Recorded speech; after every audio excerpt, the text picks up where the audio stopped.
الحمدللہ وکفیٰ والصلاة والسلام علی من لا نبی بعد اما بعد الحمدللہ المتوحد بجلال ذاتہ وکمال صفاتہ المتقدس فی نعوت الجبروت عن شوائب النقص وسماتہ والصلاة علی نبیہ المحمد المؤید بساطع حججہ وواضح بیناتہ وعلی آلہ واصحاب ہداة الطریق الحق وحماتہ۔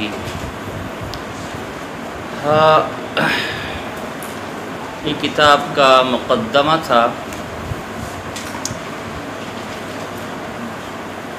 پہلی بات تو یہ ہے کہ یہ جو مقدمہ ہے یہ ہمارا براءۃ الاستحلال پر مشتمل ہے۔ براءۃ الاستحلال کہتے ہیں کہ شاعر یا مصنف اپنی کتاب یا اشعار کے شروع میں ایسے اشعار، ایسے الفاظ لے کر آئیں جو کتاب کے مقصد، کتاب کے عنوان اور کتاب کے مضامین کی طرف مشعر ہو، یعنی آپ کو پتہ چل جائے کہ کتاب کا عنوان کیا ہے، کتاب میں مواد کیا ہے۔ تو انہوں نے بھی مقدمے کے اندر یہ کچھ کیا کہ علم کلام کی 3 اہم مباحث ہے۔ ایک اللہ کی ذات و صفات، تو وہ الحمدللہ المتوحد بذات الی آخری۔ نمبر 2 نبوت سے متعلق جو چیزیں، والصلاۃ علی نبیہ محمد۔ اور نمبر 3 امامت کا مسئلہ، عدالت صحابہ اور امامت کا مسئلہ، وہ وعلی آلہ واصحابہ، یہاں سے واضح ہوا۔ ماشاءاللہ بھائی آپ کی سروس تو بہت تیز ہو گئی ہے۔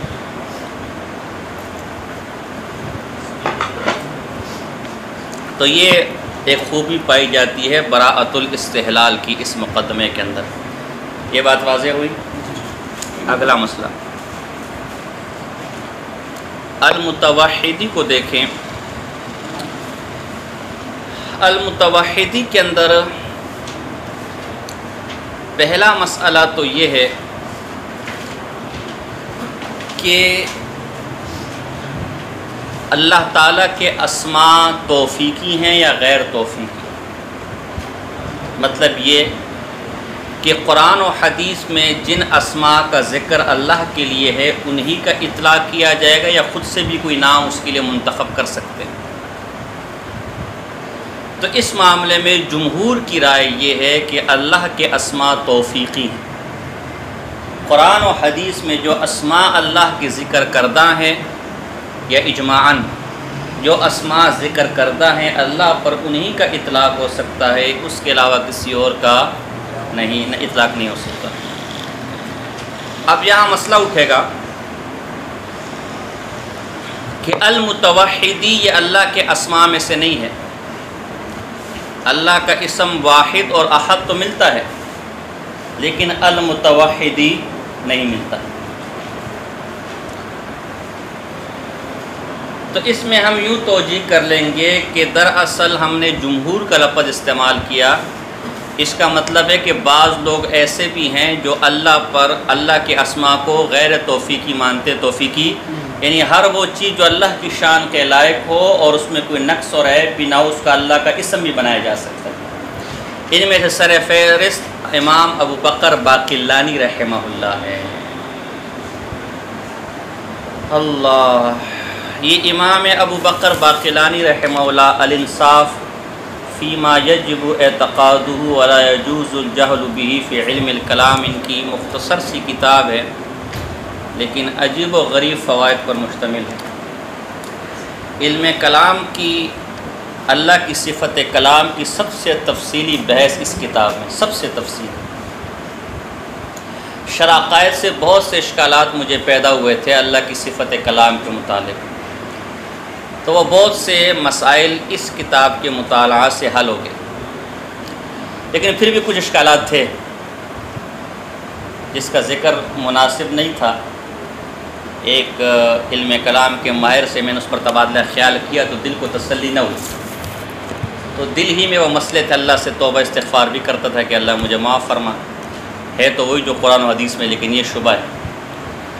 تو آپ کو عجیب بات بتاؤں، ہمارے اکابر میں سے بہت بڑے بزرگ گزرے، حکیم الامت حضرت مولانا اشرف علی تھانوی صاحب رحمہ اللہ، ان کو اللہ نے عجیب و غریب علوم عطا فرمائے تھے، وہابی علوم تھے۔ خود کہتے ہیں کہ میں نے زمانہ طالب علمی میں کوئی زیادہ مطالعہ نہیں کیا، لیکن آپ ان کی کتابیں دیکھتے تو آپ کو اندازہ ہوگا کہ اللہ کی طرف سے کرتے کوئی بڑی اللہ بعض اولیاء اللہ کو، امام عبدالوہاب شعرانی رحمہ اللہ ایک بزرگ گزرے، یہ جو خضر علیہ السلام اور موسیٰ علیہ السلام کی ملاقات ہوئی تھی، اس سے انہوں نے 3000 مسائل کے استنباط کیے کتنے؟ 3000، لیکن کہا کہ ہر آدمی نہ پڑھے، کچھ باتیں اندر کی بھی تو ہوتی ہیں نا۔ ہمارے ابھی قریب میں حضرت مفتی امین اور اغزئی صاحب شہید رحمہ اللہ گزرے ہیں، بیچارے ظلماً شہید ہوئے، بہت بڑے عالم تھے، بہت وسیع المطالعہ عالم تھے۔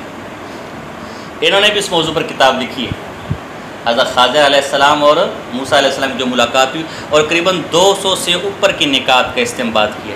میرے پاس ہے، میں نے بہت عرصہ پہلے پڑھی تھی۔ کتنے مسائل کا؟ 200 سے اوپر مسائل کا۔ آپ لوگ ہوش کے مینڈک ہیں، کیا ہے؟ اسی ہوش، جیسے ہوش کا مینڈک سمجھتا نا کہ یہ سب سے بس یہ کنواں ہی سب کچھ ہے، وہ تو جب سمندر میں جائے گا پھر پتہ چلے گا۔ اسی پر ابھی ایک انشاءاللہ علمی نقطہ بتاؤں گا، لیکن ابھی ریکارڈنگ چل رہی ہے، ریکارڈنگ بند ہو پھر مجھے بتانا، ٹھیک ہے نا؟ یہ علم کسے کہتے ہیں۔ تو ان کی کتاب عجیب و غریب کتاب ہے، بوادر النوادر، حضرت مفتی زرولی صاحب رحمہ اللہ نے اس کو شائع کروایا تھا، ادارہ اسلامیات سے ملی۔ تو ان کے شروع میں خلف وعید کے مسئلے کو انہیں چھیڑا، اس خلف وعید کے مسئلے کے اندر مجھے اپنے ان اشکالات کا جواب مل گیا حالانکہ مختصر میں تو جوابات ہیں، 2 لائنوں، لیکن میرا مسئلہ اس سے کیا ہو گیا، کتنے بڑے بڑے علماء۔ تو یہ وہابی علوم ہے، جو مسئلہ علم کلام کا ماہر حل نہ کر سکا کسی کا، وہ اس آدمی نے جو صوفی بزرگ، صوفی منش آدمی تھا۔ تو یہ اپنے وقت کے بہت بڑے امام تھے، ایک واسطے سے امام اشعری رحمہ اللہ کے شاگرد تھے۔ مالکیہ کے ایک بہت بڑے عالم گزرے، ابو ذر الحروی، یہ واقعہ سیر اعلام نبلاء کے اندر بھی ہے اور دیگر کتابوں کے اندر بھی ہے۔ سیر اعلام نبلاء کا میں بار بار حوالہ دیتا ہوں کہ چونکہ تازہ میں نے اسی کا مطالعہ کیا ہے، 15 جلدیں اس کی ہیں، تو میں نے اس کا ایسا لفظ بلفظ مطالعہ کیا جیسے آپ قرآن کا کرتے ہیں، ایسے نہیں کہ حوالے بھی لگے ہوئے، دیکھ لینا۔ اس لیے اس کے حوالے چونکہ تازہ ہے، لہذا یہی ذہن میں آ جاتا ہے۔ تو سیر اعلام نبلاء کے اندر بھی ان کا ذکر ہے۔ یہ مالکیہ کے بہت بڑے عالم تھے، ابو ولید الباجی، جو 34 صدی ہجری کا مالکیہ کا بہت بڑا عالم ہے، وہ اسی کا شاگرد تھا، ابو ذر الحروی کا۔ اور حجاز اور تیونس وغیرہ کے علاقوں میں اشعریت اسی نے پھیلائی تھی، بہت بڑا عالم تھا اشعری نظریات کا۔ تو کسی نے ان سے وجہ پوچھی کہ تو اشعری کیوں بنا؟ یہ ابو بکر باقلانی رحمہ اللہ کتنے بڑے عالم تھے، میں اس طرف آ رہا ہوں۔ ابو ذر الحروی رحمہ اللہ سے کسی نے پوچھا کہ تو اشعری کیسے بنا؟ اس نے کہا میں دراصل حدیث لینے کے لیے امام دارقطنی، جو علل کے بہت بڑے امام تھے، بہت بڑے محدث تھے، تو ان کے پاس بغداد گئے ان سے علم حاصل کرنے کے لیے۔ جن کو امام دارقطنی کا مقام معلوم ہے نا علم کا، وہ میری اس بات کو سمجھ سکے۔ تو کہا ہم راستے میں جا رہے تھے تو ایک بوڑھا وجی چہرے والا، خوبصورت چہرے والا، باروب چہرے والا ایک بوڑھا ہمیں نظر آیا۔ امام دارقطنی نے بھاگتے ہوئے اس کے ماتھے کو چوما اور اسے بڑے ادب سے ملا کر کے۔ تو میں نے استاد جی سے کہا، استاد جی ماشاءاللہ یہ بوڑھے بزرگ صاحب کون تھے جس کا آپ اتنا ادب کر رہے تھے؟ میں تو سمجھ گیا یہ کوئی بڑی شخصیت ہے اور آپ اتنے ادب سے ملے۔ کہا تو اسے نہیں جانتا؟ کہا نہیں۔ تو شیخ الاسلام والمسلمین امام ابو بکر باقلانی رحمہ اللہ ہے۔ تو اس دن سے ان کی محبت، اہل سنت کا دفاع کرنے والا، اس دن سے ان کی محبت میرے دل میں گھر کر گئی اور میں ان کے پاس آنے جانے، وہیں سے میں نے یہ جو اشعری نظریات ہیں قبول کی اور اس کو پھیلانا۔ تو امام ابو بکر باقلانی کا ایک قول یہ ہے، یعنی ان کا قول یہ ہے کہ اسماء اللہ یعنی اللہ کے اسماء یہ توفیقی نہیں ہے، بس جو مناسب لفظ اللہ کی شان کے مطابق ہو وہ آپ اللہ کو اس کا کیا کر سکتے ہیں اطلاق. تو المتوحدی ٹھیک ہے اللہ کی شان کے مطابق آپ کر دیں کوئی مسئلہ نہیں, ان کے مذہب پر تو کوئی اعتراض نہیں. جیسے طبیب ہے نا, اب اللہ شفا دینے والا ہے لیکن اللہ کو طبیب اس لیے کہ طبیب قرآن حدیث میں اللہ کے لیے آیا نہیں, تو اللہ کو طبیب, یہ مسئلہ سمجھ آ رہا ہے کہ نہیں آ رہا؟ ہاں, صفات وہ آپ جو اللہ کی شان کے مطابق ہو اور نقص نہ ہو اس کی اضافت کر سکتے ہیں. البتہ جمہور جن میں سر فہرست امام غزالی رحمہ اللہ اور امام رازی رحمہ اللہ ہے, اور مسامرہ کے اندر بھی یہ بات ہے شریف کمال رحمہ اللہ. مسامرہ بھی عقیدے کی بڑی اہم کتاب ہے, مختصر ہے, پر اثر ہے. یہ ہمارے پاس جو نسخہ ہے وہ بلوچستان کا چھپا ہوا ہے, ویسے بھی یہ بیروت سے بھی چھپ گیا ہے اور مردان سے بھی چھپ گیا ہے اور پشاور سے بھی چھپ گیا ہے. تو جو نسخہ آپ کو مناسب لگے آپ اس کو کیا کر سکتے ہیں خرید. ہمارے پاس پرانا نسخہ ہے کوئٹے کا. مسامرہ میں بھی یہ بات ہے کہ جمہور کا مسئلہ یہ ہے کہ اسماء توفیقی ہیں اور صفات غیر توفیقی ہیں.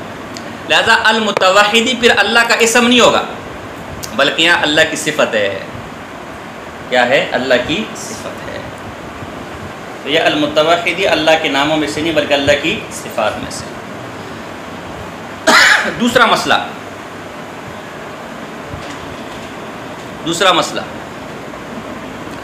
المتوحدی یہ باب تفاعل سے ہے.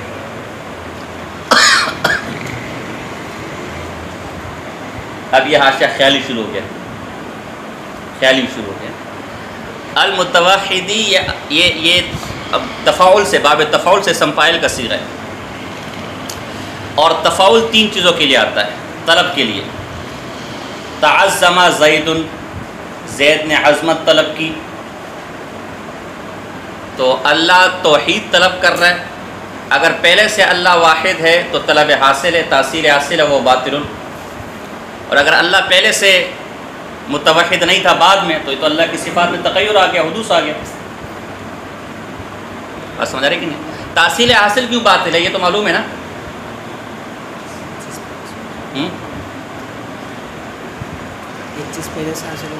ہاں, اجتماعی نقیضین ہے نا, ایک چیز پہلے سے آپ کو حاصل ہے اب آپ اس کو حاصل کر سکتے, پہلے سے حاصل ہے تو یہ تحصیل حاصل ہے. تو اجتماعی نقیضین, اور اجتماعی نقیضین کیا ہے؟ محال ہے. دو چیزیں دنیا میں محال ہے, منطقیوں کیا, ایک اجتماعی نقیضین, دوسرا ارتفاعی نقیضین. اور حجت الاسلام فی الیوسف المتکلم امام قاسم نانوتوی رحمۃ اللہ کے نزدیک صرف ارتفاعی نقیضین محال ہے, اجتماعی نقیضین بھی محال نہیں. اب یہ دازان نہ اس خبر دی, آپ اس طرف نہیں جاتے. آؤ دازان نہ جو مسئلہ رہا جان لے صوبہ دا.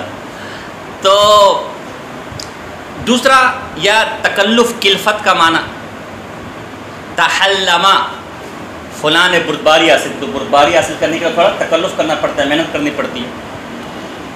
تو اللہ کی صفات میں تو تکلفات معاذ اللہ کہ اللہ کی صفت کو حاصل کرنے کے تکلف. یا تیسرا سیرورت کے معنی میں, یعنی انتقال من الموضع الی الموضع, اور اللہ کی صفات انتقال سے کیا ہے؟ پاک ہے. تو یہ پھر کیسے المتوحدی کی اضافت کر دی؟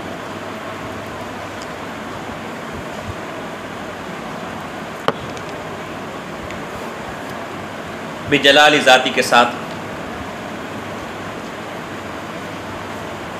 تو ذرا سمجھے, یہاں ترکیبی اعتبار سے آپ تین صورتیں نکال سکتے ہیں. پہلی صورت یہ ہے کہ با جو حرف جر ہے اسے ظرف لغو بنا دے, المتوحدی کے متعلق کر دے, پھر اس میں سے کوئی بھی اشکال وارد نہیں ہوگا.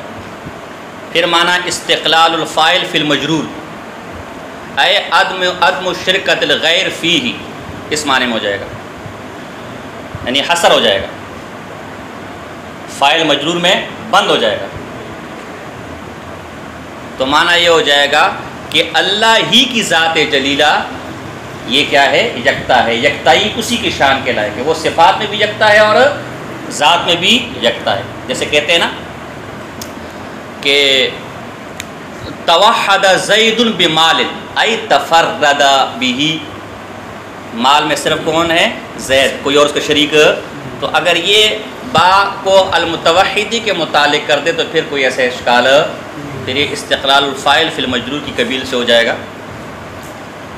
البتہ یہاں با کو تلبسن یا ملابسن، تلبس کے لیے مانے یا ملابست کے لیے مانے، پھر یہ ترازات ہوں گے، پھر یہ تینوں اشکالات ہوں گے کہ پھر یا یہ با سیرورت کے لیے بنے گی، یا تکلف کے لیے بنے گی، یا جناب جی طلب کے لیے بنے گی۔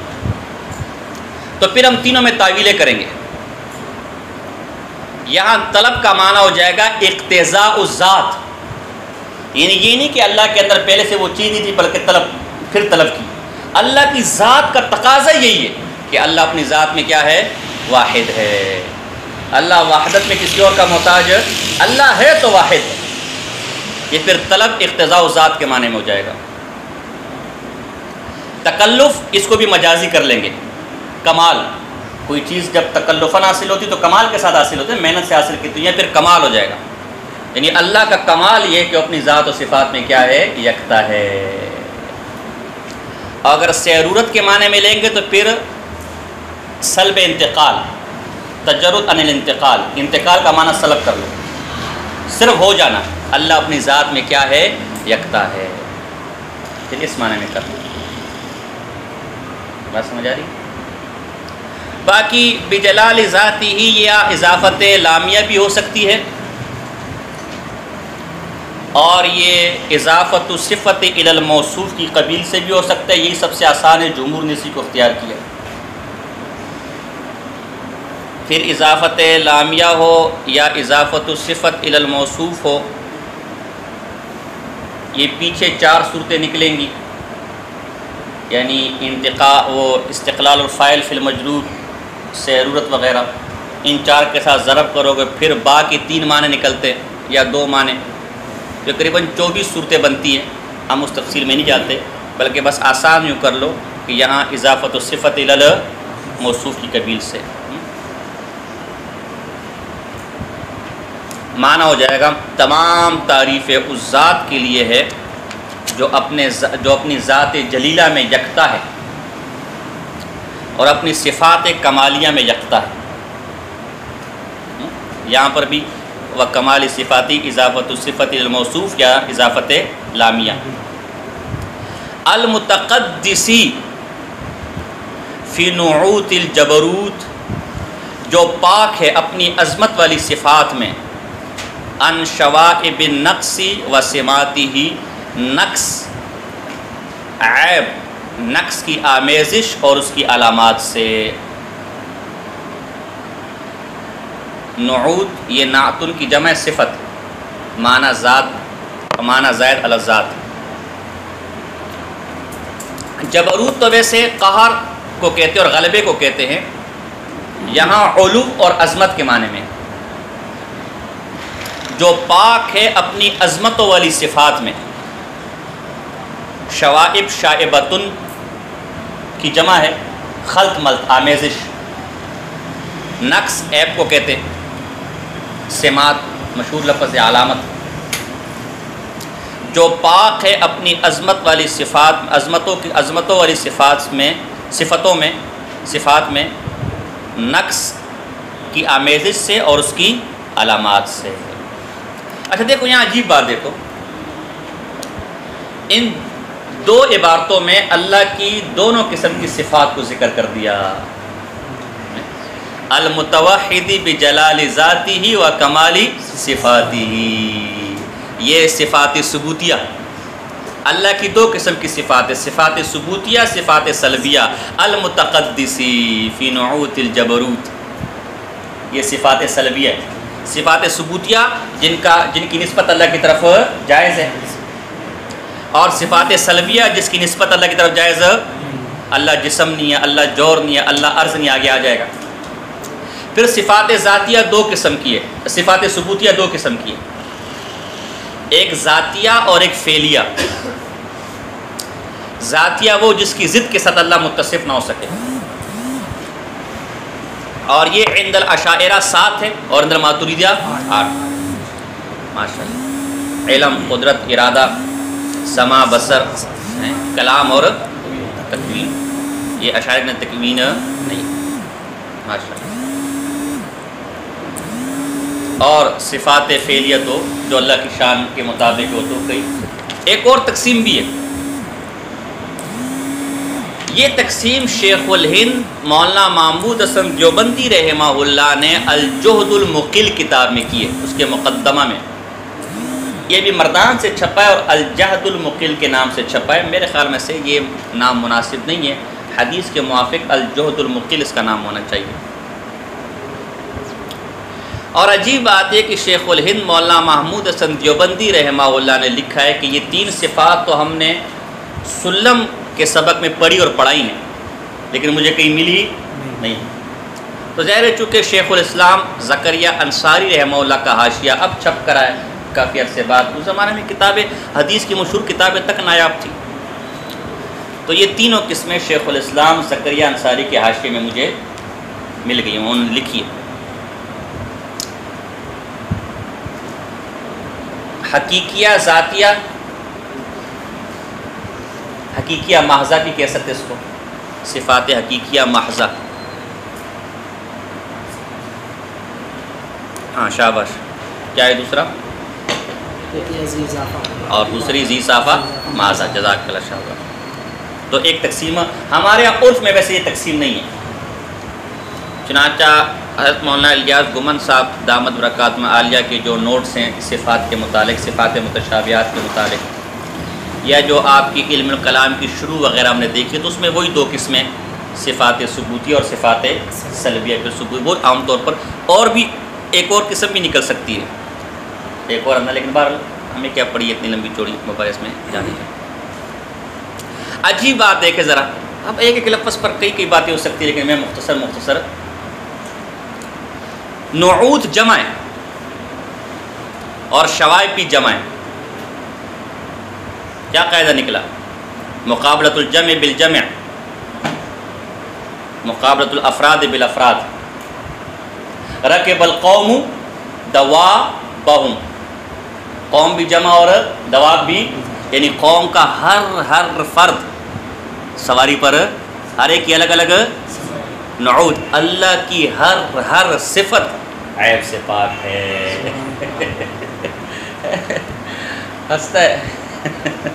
دیکھو میں تمہیں کہتا نا اپنی درسی کتابوں پر توجہ دو، یہ سارے مسائل اس کے اندر ہے، لیکن تم مانتے ہی نہیں. تمہیں تقریروں بھی پڑھی ہوئی ہے، بزم شامزی پڑھی ہوئی ہے، بزم منظور مینگل پڑھی ہوئی ہے، بزم یوسف لدھیانی سے تمہاری جان چھوٹے کہ تم کو علمی کام کی طرف توجہ دو گے نا.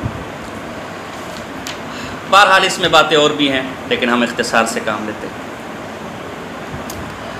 وَالصَّلَاةُ عَلَىٰ نَبِيِّهِ، کیونکہ کتاب بہت لمبی ہے، یہ تو ظاہر ہمارے اصولی مباحث نہیں ہیں، ہم نے تو پھر اصولی مباحث کے لیے وقت نہ ہو جائے. وَالصَّلَاةُ عَلَىٰ نَبِيِّهِ مُحَمَّدٍ، تو درود و سلام ہو. اس پر بھی الف لام عہد ذہنی ہے، بلکہ عہد خارجی بھی کر سکتے ہیں. مراد صلات کا فرد کامل، جو سب سے اعلیٰ عرفہ درود و سلام کس پر ہوں؟ نبی اکرم صلی اللہ علیہ وسلم پر. بعض لوگوں نے یہاں الف لام استغراق کر لیا.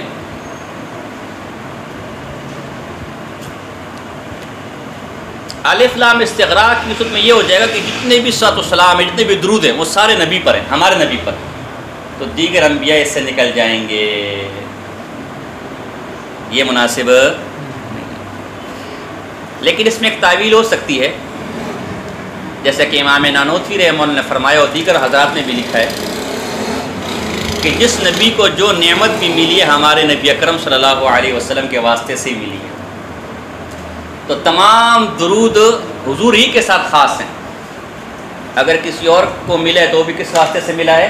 حضور ہی کے. تو جزاز الف لام استغراق بھی بریلیوں کو ذرا خطیبانہ انداز میں چٹکلا سناؤ، ایسے جھومیں گے کیسا بڑا عاشق رسول ہے. اور نام مراد جس نے یہ نقطہ بیان کیا نانوتوی اس پر کفر کے فتوے لگاتے ہیں. جاہل عوام ہے نا بیچارے کو کیا. اعلیٰ نبی جی ہی، نبی کا لفظ لے کر آئے، رسالت کیوں نہیں لے کر آئے؟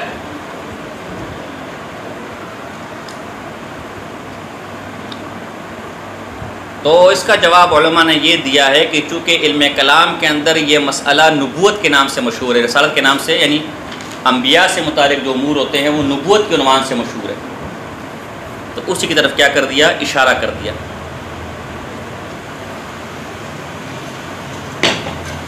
نبی کا لفظ تبھی لے کر آئے۔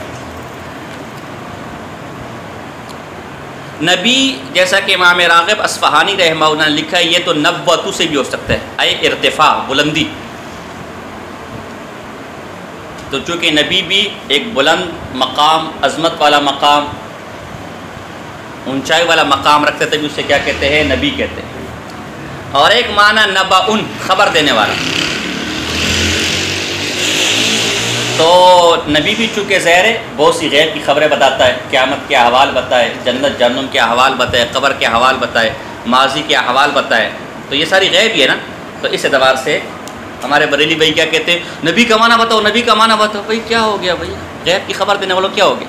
بتا دیا۔ دیکھو نا حضور علم غیب کو، حضور کو علم غیب تھا، وہ اللہ کے بندے علم غیب الگ چیز ہے، غیب کی خبر دینا خوش ہوتے ہیں۔ وہ چوہے کو پھٹکری مل گئی، اس سے کہا میڈیکل سٹور کھول لیتے ہیں، میں تو بہت بڑا طبیب ہو گیا۔ ان کو کہیں حاضر ناظر کا لفظ نظر آ جائے، کہیں غیب کا لفظ نظر آ جائے، کہیں میلاد کا لفظ نظر آ جائے، کہیں بعض سیرت کی کتابوں کا نام میلاد ہے، دیکھو میلاد النبی ثابت ہو گیا۔ وہ اللہ کے بندے، میلاد کا منکر کون کافر ہے؟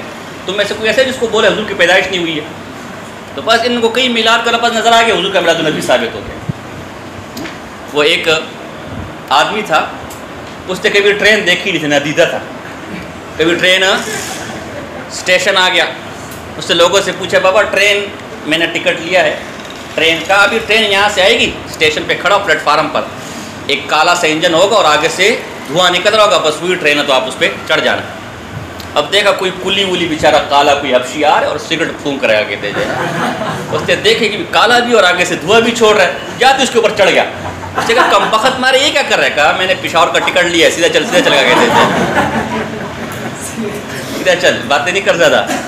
یہی حال ان کا ہے، کہیں حاضر ناظر کا لفظ نظر آ گیا، کہیں میلاد کا لفظ نظر آ گیا، بس یہ ہمارا میلاد ثابت ہو گیا، حاضر ناظر فلاں سب کچھ ثابت ہو گیا۔ اللہ کو بندو، اللہ تمہیں ہدایت دے۔ تو نبی کا معنی اگر خبر دینا ہے، غیب کی خبر دینا، یہ ہمارا ایمان ہے۔ کوئی کافر تم میں سے ایسا بیٹھا ہوا ہے جو کہ نبی نے غیب کی خبر نہیں دی ہے؟ زور سے بولو۔ سب مانتے ہیں نبی سینکڑوں غیب کی خبر دینے والے۔ ہمارا مسئلہ عالم الغیب اور علم غیب کے بارے میں۔ اچھا عجیب بات یہ ہے، امام راغب اصفہانی رحمہ اللہ نے نبأن کی جگہ نبوتو کو افضل کہا ہے کہ اس میں نبی کی زیادہ شان ہے، یہ اس کو ذکر نہیں کرتے، اور جو کم درجے والا لفظ ہے نبأ اس کو ذکر کرتے ہیں۔ بہرحال اب یہ ہمارا موضوع نہیں ہے۔ اللہ اکبر کبیرہ۔ محمد، چونکہ حضور کے کئی نام ہیں، ان لی اسماء، میرے کئی نام ہیں، انا احمد و انا محمد و انا ماہی و انا عاقب و انا حاشر، کئی نام ہیں۔ سیرت کی کتابوں میں حضور علیہ السلام کے 1000 اسماء ذکر کیے ہیں۔ کتنے؟ 1000۔ زرقانی نے اپنی شرح کے اندر تفسیر کی سیرت کی 1000۔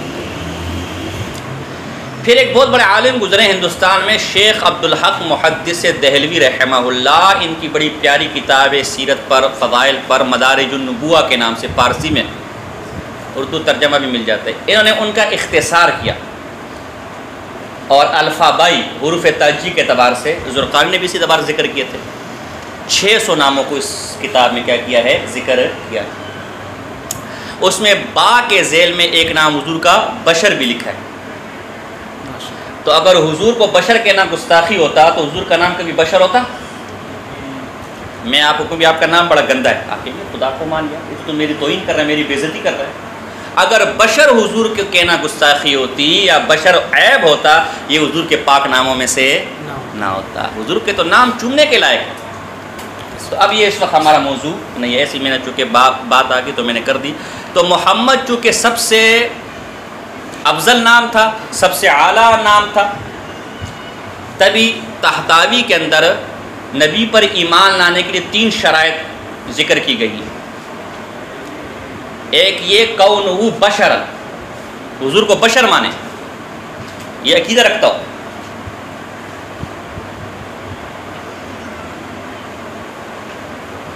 ومعرفت اسمہ، اذ لا تتم المعرفۃ الا بی، اس طرح کی کوئی عبارت ہے۔ نمبر 2 حضور کا نام بھی جانتا ہوں، اس لیے کہ نام کے بغیر معرفت تام، یہ تحتاوی صفحہ نمبر 10 جو قدیمی کتب خانہ ہے، اور بیروت کا بھی یہی صفحہ ملے گا، اس لیے کہ بیروت والوں صحیح قدیمی نے چھاپا ہے۔ یہ جو ہے نا نور الرضا کی جو شرح ہے، نور الرضا کی شرح کا کیا نام ہے جو خود شرم بلالی نے لکھی تھی، مشہور شرح ہے نا یار، اس کی یہ شرح ہے کیا شرح ہے، مشہور نام ہے یار، ذہن سے بالکل نکل گیا، خود مصنف نے شرح لکھی ہے، مراکز الفلاح۔ دیکھو مراکز التحدیث بن نعمت کے طور پہ کہہ دوں، یہ اولا میں ہم نے استاد سے سنا تھا اس کتاب کا نام، اور اولا میں خرید لی تھی، اولا میں اس پر تاریخ ابھی بھی لکھی ہوگی، اولا میں خرید لی تھی، تحتائی وغیرہ پھر ہم نے بعد میں خرید لی۔ اور تیسرا نام جانتا ہوں، اذ لا تتم المعرفۃ الا، جب تک نام نہیں جانتا، اب میں کہوں کہ جو فلاں کو بلاؤ اور فلاں کا نام ہی پتا تو معرفت ہو سکتی ہے۔ اور تیسرے کہ حضور علیہ السلام کو آخری نبی مانتا ہوں، خاتم النبیین مانتا ہوں۔ تو چونکہ حضور کے ناموں میں سب سے جو واضح نام ہے وہ محمد ہے، لہٰذا اس کو یہاں کیا کیا، ذکر کیا۔ المؤید بھی ہو سکتا ہے، عام طور پر یہی پڑھا جاتا ہے، اور المؤید اسم فاعل کے ساتھ بھی ہو سکتا ہے، تائید کنندہ۔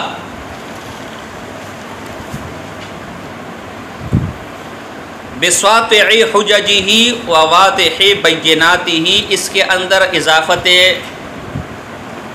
من بھی ہو سکتا ہے جس کو بیانیہ کہتے ہیں، اور وہی بات اضافت الصفت الی الموصوف بھی ہو سکتا ہے۔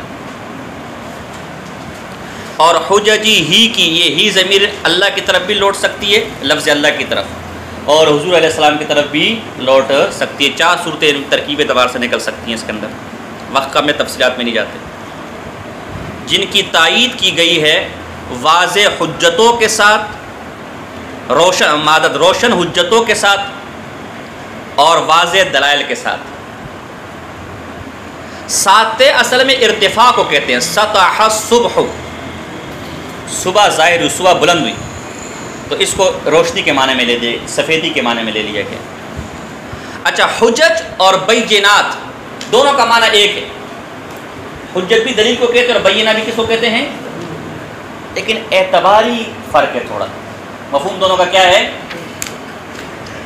حجت ایسی دلیل کو کہتے ہیں کہ جس کی بنیاد پر آپ اپنے خصم پر غالب آ جائیں،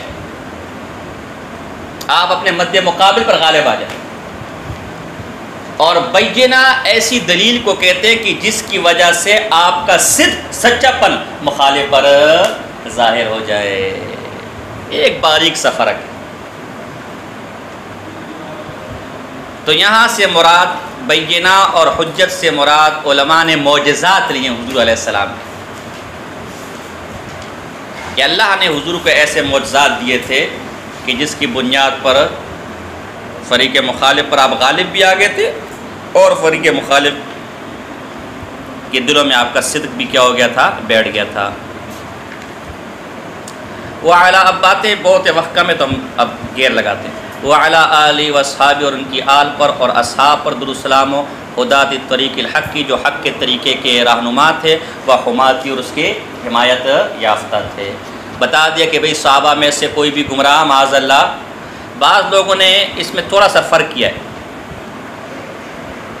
ہدات الطریقی سے مراد صحابہ لیے ہیں اور حماتی سے مراد اہل بیت لیے، اور بعد نے کہا نہیں، دونوں سے مراد صحابہ اور اہل بیت ہے۔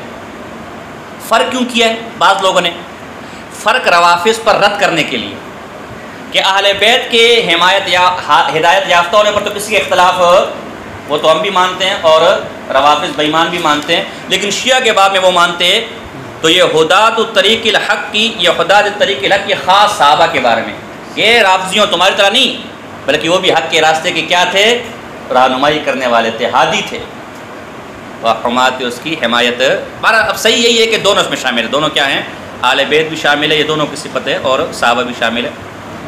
اس میں اور باتیں بھی ہیں، جیسے آل اصل میں کیا تھا اور کتنے اقوال ہیں، یہ کب استعمال ہوا، اصحاب کس کی جمع ہے، یہ چونکہ مشہور باتیں، ہدایت کے معنی کیا ہے، ٹھیک ہے، اور متکلمین کیا ہدایت کے کیا معنی، اراد طریق کے ساتھ مطلوب، تو آپ کی منطقیوں کی باتیں، شاہ تہذیب کی باتیں، وہ تو بچوں والی باتیں ہو گئی ہیں۔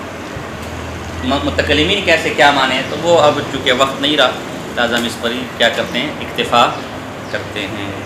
اللہ پاک سمجھنے، تو ترجمہ آپ صرف دیکھ لینا، یہ جو ہمارے نیچے درجے کے طلباء ہیں یہ صرف کیا کر دیکھ لے، ترجمہ وغیرہ دیکھ لے اور لغوی معنی دیکھ لے تو بھی ان کے لیے کیا ہے، کافی ہے۔